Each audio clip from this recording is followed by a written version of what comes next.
Well, now to a mysterious respiratory illness that is striking our children in this country. Children's hospitals in 10 states have reported a spike in this virus, which has sickened hundreds of children in recent weeks.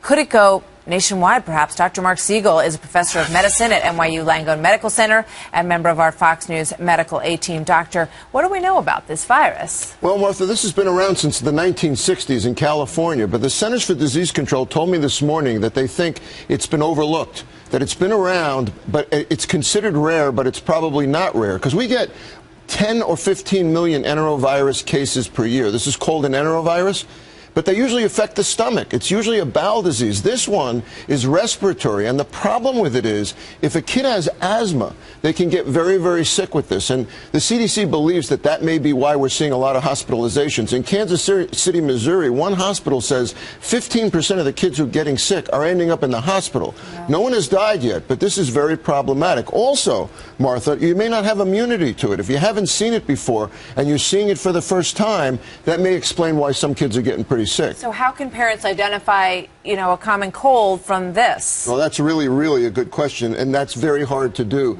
I would just caution parents out there that if you have a kid that's having trouble breathing and they have the usual cold symptoms, they're congested, they're clogged up, they're coughing, but in addition, they're having trouble breathing and having a fever, get them to see their doctor right away, because again, it might even require hospitalization, especially be on the lookout for kids with asthma in this thing. And what's the treatment? Well, there's never a treatment for a virus like this except hydration, get the fever down, isolate the sick kid, make sure that they're not in with other kids, because you know why it's spreading right now? It's schools. You know how it is in schools with your kids? School, absolutely. My kids in schools touching each other, nobody uses the hand sanitizers. Forget about it. It's very, very hard to police schools when it comes to this. So it's really important to get sick kids out of the school. And I think it is going to go nationwide. It looks like it is going nationwide.